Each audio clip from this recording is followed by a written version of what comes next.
Hollywood silver screen presenting 8 Days to Hell। इस कहानी की शुरुआत में डेविड नाम के एक आदमी को दिखाया जाता है जो कि एक स्ट्रगलिंग एक्टर है। वो एक डायरेक्टर के पास काम मांगने के लिए जाता है। डायरेक्टर कहता है कि मुझे तुम्हारे जैसे आदमी की ज़रूरत थी, एक पुलिस इंस्पेक्टर का रोल है, तुम मुझे उस रोल को करके दिखाओ। पर यहाँ पर डेविड बहुत ज़्यादा नर्वस हो जाता है, इसीलिए वो अच्छे से परफॉर्म नहीं कर पाता। डायरेक्टर कहता है कि मुझे नहीं लगता कि तुम इस कैरेक्टर को या एक्टिंग को कर सकते हो, तुम्हें यहाँ से जाना चाहिए। इसके बाद डेविड वहाँ से एक मैगजीन उठाकर एक बार में जाता है जहाँ पर वो शराब पीना शुरू कर देता है। अब जो मैगजीन वो डायरेक्टर के वहाँ से लाया होता है, उसके फ्रंट पेज पर एक एक्टर की फोटो होती है जो उससे बात करना शुरू कर देती है। उस फोटो की आंखों से रोशनी निकल रही होती है और वो कहती है कि अगर तुम एक्टिंग करना चाहते हो तो तुम्हें एक्ट करना होगा, तुम्हें डायरेक्टर के पास दोबारा जाना चाहिए। डेविड एक बार फिर से डायरेक्टर के पास जाता है और इस बार फुल कॉन्फिडेंस में ऑडिशन देता है जो कि डायरेक्टर को बहुत अच्छा लगता है। इसी में एक सीन होता है जिसमें उस पुलिस इंस्पेक्टर को यानी कि डेविड को किसी को गोली मारनी थी। डेविड अपनी गन निकालता और डायरेक्टर को सच में मार देता है। डायरेक्टर की वहीं पर मृत्यु हो जाती है। अभी डायरेक्टर के साथ काम करने वाली उसकी जूनियर लड़की वहां पर आ जाती है। डायरेक्टर को मरा हुआ देखकर वो जोर से चिल्लाती है और अब डे 2 दिखाया जाता है जहां पर डायरेक्टर के साथ काम करने वाली वो लड़की जिसका नाम एनी है, वो डायरेक्टर की मौत से बहुत खुश है। इसीलिए वो अपनी एक दोस्त को कॉल करती है और बताती है कि डायरेक्टर की मौत हो चुकी है। उसकी मौत के बाद अब मैं उसकी कंपनी की ओनर बन गई हूँ, उसका सारा काम अब मेरा हो चुका है। उसे एक स्ट्रगलिंग एक्टर डेविड ने मार दिया।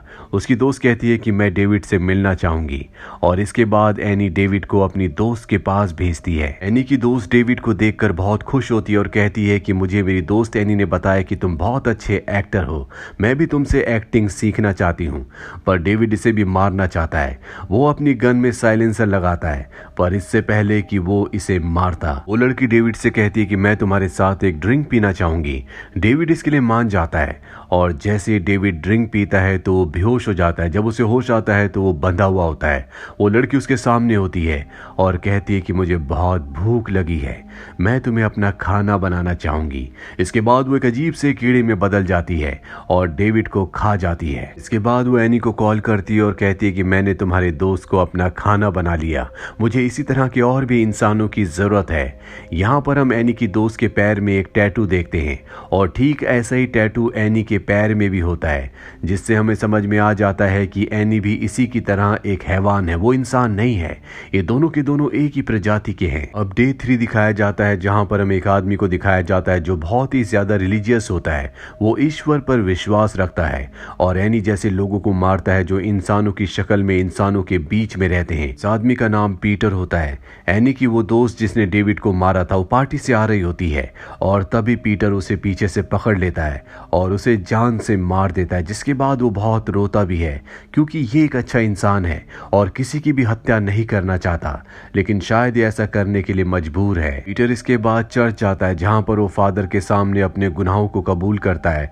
वो कहता है कि मैं ऐसा इंसान नहीं हूं, लेकिन मुझे इंसानों को बचाने के लिए ऐसा करना होगा क्योंकि बहुत सारे हैवान हैं जो इंसानों के बीच में इंसानों के भेष में रहते और इंसानों को मारते हैं।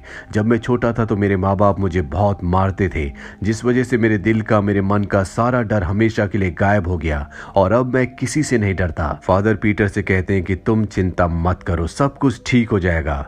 और पीटर जब अपना सर उठाकर देखता है तो वहां पर फादर की जगह एक शैतान होता है।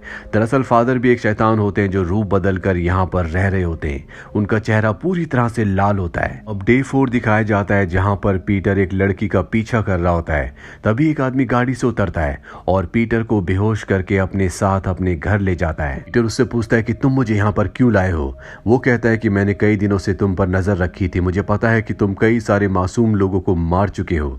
पीटर कहता है कि नहीं, मैंने ऐसा कुछ नहीं किया और इसके बाद वो उसे टॉर्चर करना शुरू करता है, जिसके बाद पीटर बताता है कि हाँ, मैंने कई लोगों को मारा। वो पीटर को सारी सच्चाई बता देता है और पूछता है कि तुमने मुझे अगवा क्यों किया, तुम मुझसे सब कुछ क्यों पूछ रहे हो।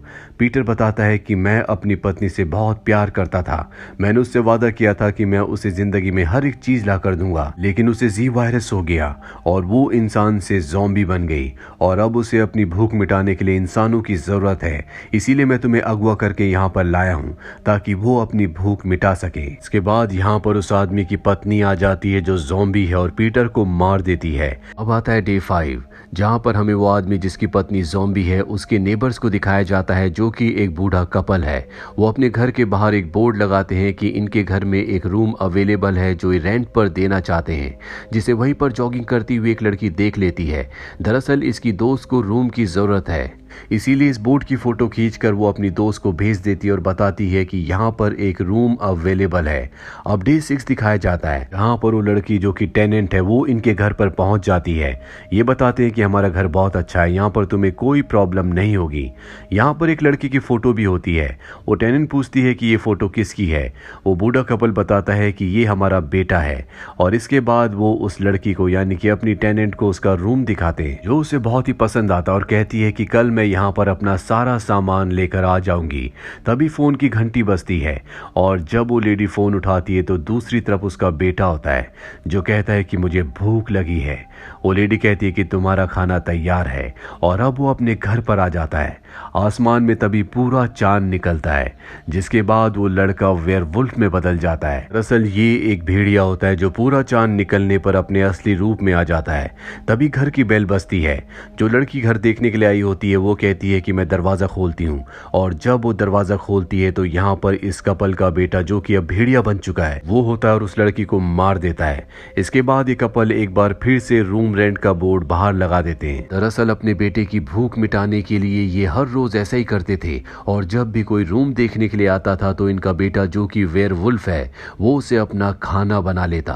अब डे 7 दिखाया जाता है, जहां पर हमें वेयरवुल्फ को यानी कि उस लड़के को दिखाया जाता है जो पूरे चांद की रात को वेयरवुल्फ बन जाता है। वो एक पेंटर होता है, इसका नाम शार्क है, और उसके साथ उसके 2 दोस्त भी होते हैं। इन तीनों को पता चलता है कि एक पेंटर की मौत हुई है। ये तीनों के तीनों वहां पर जाते हैं, जहां पर शार्क को एक बॉक्स मिलता है। जब वो उस बॉक्स को खोलता है तो उसमें पेंटर की चीजें होती हैं। उसमें एक अजीब सी डायरी होती है जिसमें अजीब अजीब तरह की फोटोज बनाई हुई होती है। वो उस डायरी को, उस सामान को अपने साथ ले जाता है। घर जाने के बाद वो उस डायरी पर अपनी एक बिल्ली की फोटो बनाता है, और अगले पल बिल्ली वहां पर आ जाती है जिसे शार्क दूध पिलाता है। तभी उसका दोस्त वहां पर आता है और बिल्ली को देखकर हैरान हो जाता है। वो कहता है कि ये तो मर चुकी थी, और इन दोनों को समझ में आ जाता है कि इस डायरी में जो भी चीज को बनाया जाएगा वो असल में इस दुनिया में आ जाएगी। जिसके बाद ये पैसों की एक गड्डी बनाते हैं और वो भी इन्हें मिल जाती है। उसका दोस्त शार्क को कहता है कि तुम इसमें जो भी बनाओ बहुत ध्यान से बनाना। अब रात को शार्क जब अकेला कमरे में बैठा होता है तो उसे अपनी गर्लफ्रेंड की बहुत याद आ रही होती है जो 1 साल पहले उसे छोड़कर जा चुकी है। इसीलिए वो उस डायरी पर उसका स्केच बनाता है, और अगले पल उसके घर की डोर बेल बजती है। वो खुश हो जाता है कि उसकी गर्लफ्रेंड वापस आ गई। इस वक्त वो अपने दोस्त से बात भी कर रहा होता है और उसे बताता है कि मैंने अपनी एक्स गर्लफ्रेंड की फोटो उस डायरी में बनाई थी। ये सुनकर उसका दोस्त डर जाता है और कहता है कि दरवाजा मत खोलना, मैंने तुमसे एक बात छुपाई। 1 साल पहले उसकी मृत्यु हो चुकी है। और अब शार्क धीरे धीरे दरवाजे की तरफ बढ़ता है, और जैसे ही वो दरवाजा खोलता है तो वहां पर उसकी एक्स गर्लफ्रेंड का घोस्ट होता है जो उसे मार देता है। जिसके बाद शार्क का दोस्त उस मैजिकल डायरी को अपने दूसरे दोस्त को दे देता है, और जब ये उस डायरी को देखते हैं तो उसके आखिरी पेज पर शैतान का लाल रंग का सर बना होता है। अब वो अपने घर डायरी लेकर आ जाता है, जहां पर उसका लैंडलॉर्ड उसे बहुत उल्टा सीधा कहता है क्योंकि उसने कई महीनों से किराया नहीं दिया। इसका नाम सली होता है। सली का अमीर लड़की के साथ अफेयर होता है। दरअसल इस लड़की ने भी एक अमीर बूढ़े आदमी से सिर्फ पैसों के लिए शादी की होती है, और अब सली उस लड़की के पास जाता है। हाँ, वो उसके घर पर एक बेशकीमती अंगूठी को देखता है, और जब वो लड़की बाथटब में होती है तो वो उस अंगूठी के बारे में उससे पूछता है, जिससे उसे गुस्सा आ जाता है और कहती है कि तुम उस अंगूठी को लेने के बारे में सोचना भी मत, और उसे अपने घर से जाने के लिए कहती है। सली को इस बात से गुस्सा आ जाता है। इसके बाद वो हेयर ड्रायर को ऑन करके पानी में फेंक देता है, जिससे उस लड़की की मृत्यु हो जाती है, और वहां से अंगूठी लेकर निकल जाता है। अब वो अंगूठी बेचने के लिए एक शॉप पर जाता है, और जब शॉप ओनर उस अंगूठी को देखता है तो कहता है कि ये अंगूठी तुम्हारी नहीं हो सकती, ये बेशकीमती है, तुम जरूर इसे चुरा कर लाए हो। सली कहता है कि ये मेरी खानदानी अंगूठी है, मुझे पैसों की जरूरत है, इसीलिए मैं इसे बेचना चाहता हूँ। और शॉप ओनर उस पर विश्वास नहीं करता। वो कहता है कि ये चोरी की है, तुम्हें मेरे साथ एक गेम खेलनी होगी, अगर तुम उस गेम को जीत गए तो मैं तुम्हें $10,000 दूंगा। सली उसकी बात मान जाता है, और तभी वहां जहां पर एक चलती हुई गेम में 3 शैतान के सर आते हैं और ये वही शैतान के सर होते हैं जो डायरी के आखिरी पेज पर थे।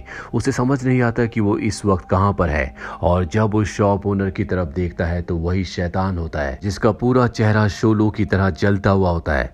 वो सली को कहता है कि वेलकम टू माई वर्ल्ड, मेरी दुनिया में तुम्हारा स्वागत है, और इसके बाद वो उसे जहन्नुम की आग में झोंक देता है। सली की मौत हो जाती है। ये पूरी की पूरी कहानी टिट फॉर टैट है, यानी कि जैसा आप कर्म करोगे वैसे फल पाओगे। जो जैसे काम करता है उसका अंजाम वैसा ही होता है। इसीलिए इस पूरी कहानी में जिसने गलत काम किए थे बाद में उसका अंजाम वैसे ही हुआ। उम्मीद करते हैं कि ये कहानी आपको पसंद आई होगी।